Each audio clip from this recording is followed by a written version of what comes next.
Good morning, and thank you all for being here. I'm so excited to see the turnout today.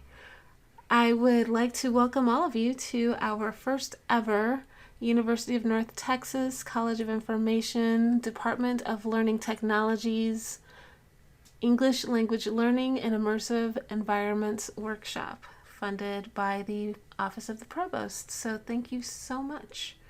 We are going to have a really great morning of keynote speakers, and then this afternoon we will have some breakout groups and some time to work together and brainstorm ways to develop new research agendas.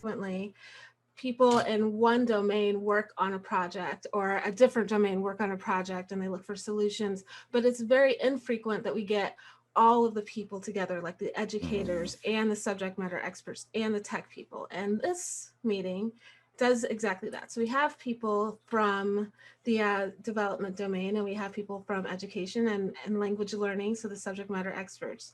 So we hopefully, the ideal that we hope to come out of this meeting will not just be that we're all smarter, which that would be great, but also we hope to have some actual actionable tasks, like maybe some projects that we can do together, have some new partnerships, and ideally at the end also talk about funding sources and ways that maybe we can write some proposals to address some problems that we maybe hone in on during this day. So it's formal, but also informal, I suppose. So special thanks to the Provost's Office for funding, and also many thanks to the College of Information, because the college has been so helpful with just disseminating the event, but also support in creating the web page. So my roles today, like I said, we have a lot more than I expected in this day. So one of my big roles is keeping people on time, which includes me, to encourage any kinds of participation. Today, we have some wonderful speakers. We have me, of course, Dr. Aleshia Hayes, for those of you who don't know me, and I will be talking about levels of immersion. And then we'll move into Mike Christian, who is the founder and CEO of From the Future, which is a VR development company in Denton, where University of North Texas is located. And he will be speaking about beyond realism and immersive learning. And he's been developing technology for decades. Then we have Dr. Sadler, the Associate Professor of Linguistics and Director of TESL at the University of Illinois. And he will be talking about English language learning in immersive environments, past and present challenges, opportunities, and future directions. And our final keynote of the morning will be Dr. Atsushi Hirumi, a professor of instructional design and technology at the University of Central Florida. He also frequently goes by the nickname Tusi. He currently holds a joint appointment with the Department of Learning Sciences in the College of Community Innovation and Education, and the Department of Medical Education in the College of Medicine at the University of Central Florida. He was also one of my professors when I was a student working on my PhD at the University of Central Florida. Today, Dr. Hirumi will be talking to us about ID fundamentals and thinking of helping define the new normal, something we all need. Then we'll take a short lunch break where we can maybe stay and be social if you like, or go away and have some time away from your screens. And then 5 to 7 minute talks from different participants. And I was blown away by the quality of the talks and the quality of many PhD candidates, and then many faculty members and actual professionals presenting. I just wanted to kind of set the tone for today, because I dabble in all of the things that our speakers are expert in. So I'm a little here and a little there, and our speakers that come throughout this morning are experts in these areas. So I'm just going to talk a little bit about levels of immersion and affordances of extended reality for language learning. Really, I think I'm focusing mostly on VR, but we have to look at all of the realities, because that is the reality of language learning right now, and probably indefinitely. So levels of immersion, this is where we start. The first one that we're all probably largely used to, 2.5D, things like Second Life or World of Warcraft, lots of different games that we play where you can move around, but you're still watching it on a flat screen, but they're three-dimensional worlds, but they're experienced on a flat screen. So it's not exactly 3D, but it's also not 2D. So they've kind of coined the term 2.5D. Then the next kind of immersion level is something like 360 video. You can actually view 360 video in all VR headsets. But the most inexpensive way to view a 360 video is in something like this, which is the branded thing that some of you already received in the mail and some of you will be receiving in the mail. The way this works is you actually put your phone into the device, and then they have little controllers at the top for your interpupillary distance. So you can kind of fiddle with it to make it work for your eyes. And then it has a headband so that it actually does do a pretty good job of mimicking a more high-end VR device. Then we have mixed reality experiences, like things that you might experience in the Microsoft HoloLens, augmented reality, which something I think most people, when you think of augmented reality, can think of something like Pokemon Go, where you have virtual objects overlaid onto physical objects in the physical world. And I'll show you a little bit of an example of this moving on.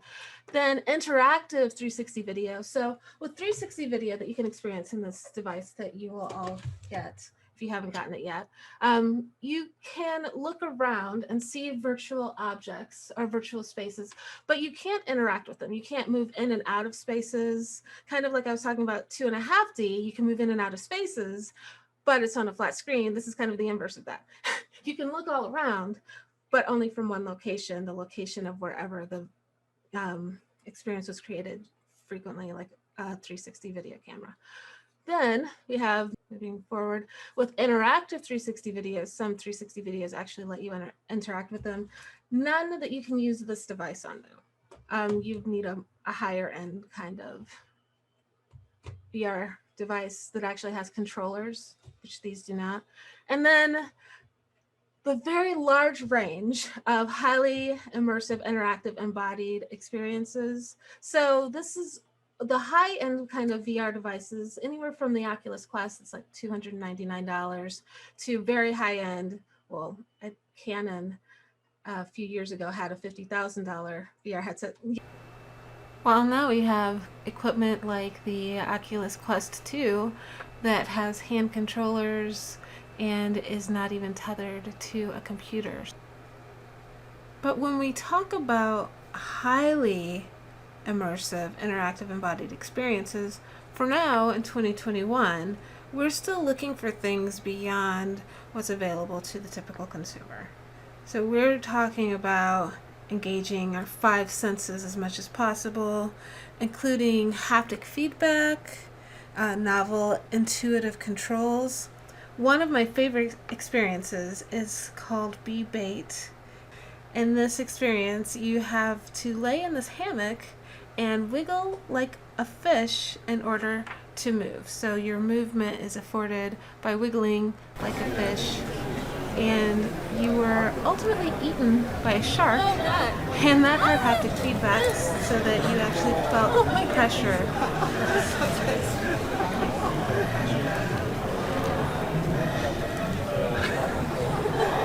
Then at the top, you can see an experience. We created a VR simulator that uses this virtual reality treadmill. So when you're thinking about embodiment, do you need someone to be able to walk around in the environment for whatever objective you have? Well, this was an ROTC class that we were building something for. So yes, they wanted to be able to walk around in the environment, and they wanted to be able to use hand gestures, and they wanted them to be realistic. So augmented reality, probably most of you who are here have seen this kind of idea. Like I said, at least with the concept of Pokemon Go. Here are just another few examples of ways that people have manifested augmented reality. And of course, we have new devices that are coming out. My question has always been, since I got the first chance to try VR when I was a PhD student at University of Central Florida, my question has always been, is it better?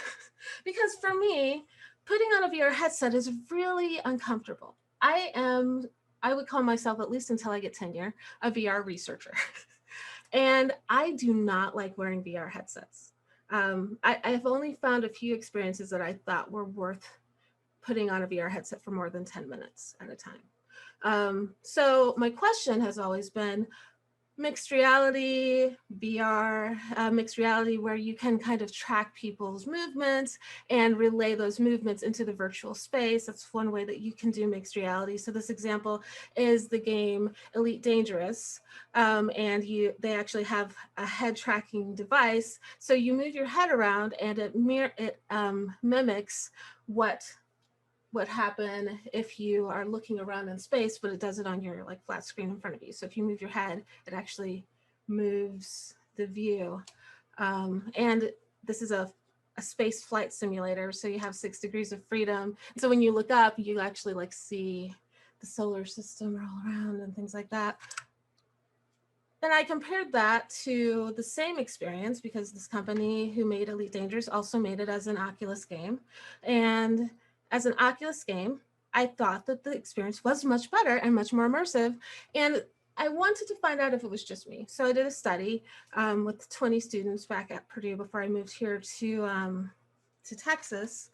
And what we found was that users did find the VR headset to be more immersive than 2.5D.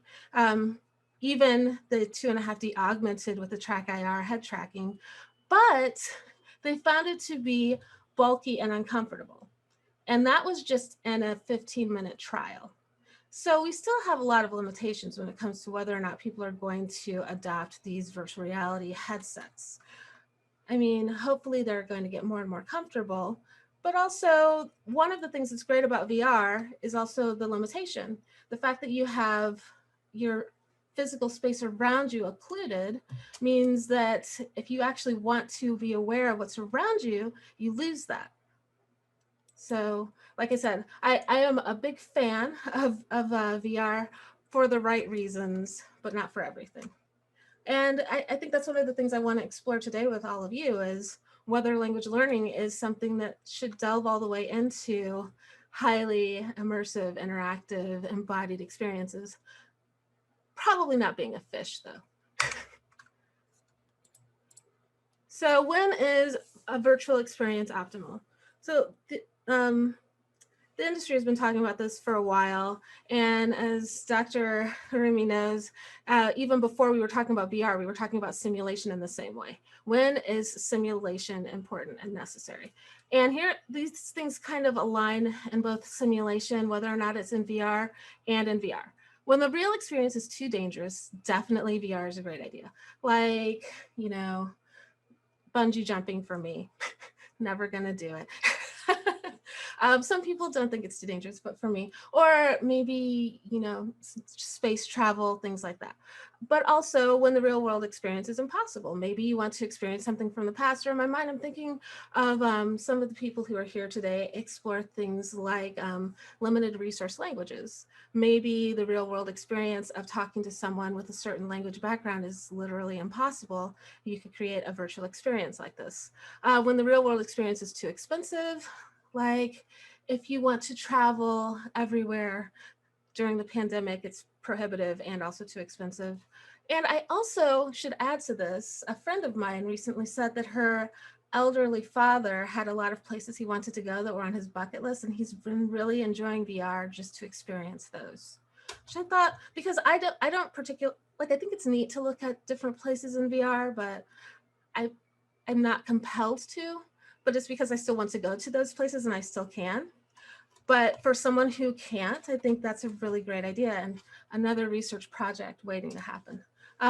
When the real world experience is too time consuming, and this one I added thinking about it today, and if anyone wants to help me write a paper about this, feel free to email me. When we want to standardize an experience, So, I know Dr. Hirumi is going to talk a lot about things like, or I imagine he's going to talk about things like standardized patients and standardizing experiences with assessment. So with the mixed reality uh, virtual teaching experience that I worked on in grad school, we looked at teaching teachers in a mixed reality environment. And ultimately, ETS came to us to find out if we could also test teachers by standardizing the experience. So assessing teachers in that same environment. And then I graduated, so I don't know what happened with that. But I should email my chair to find out.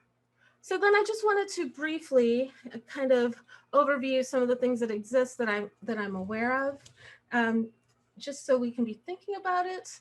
And I think before I even get to this one thing I did want to let all of you know, every video on YouTube that says that it has a VR compatibility, so like when it says view in VR mode, if you view in VR mode on your phone and put it in this Google Cardboard type device, you can actually experience it in the 360-degree format.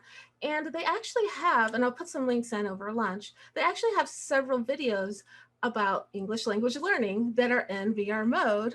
So this is like a low-hanging fruit, something that you could do with students that would cost very little, if anything, since you already have the headset. But also you can buy cheaper versions. This luxury version was $15. I think the cheapest I've seen a Google Cardboard is like maybe $8. So Mondly is one app that you can use, and they actually do a thing that I really like, which is going across virtual reality and also having apps that are just on your cell phone and also computer-based apps.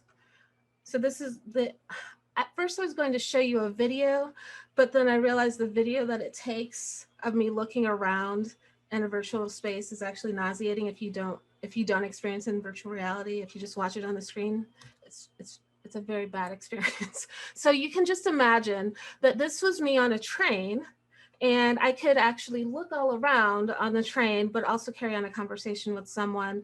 Now, with Mondly, you move around by pointing and clicking with the Oculus controller. But then it was really nice that you could speak and it would record what you said. However, I did become aware of the fact that it must have some pre-noted recordings because I said things that didn't make sense and it like put them into French words. so that's maybe a limitation, which we can talk about other limitations of other things. But this is what the cell phone interface kind of looks like. Then VR chat is another tool people can use. I like VR chat because it's available both on your flat screen, like on a desktop, and also in VR. And people, I just found this video, but I don't have time to share the whole video, but I found this video online of people walking around and practicing their languages in groups in VR chat.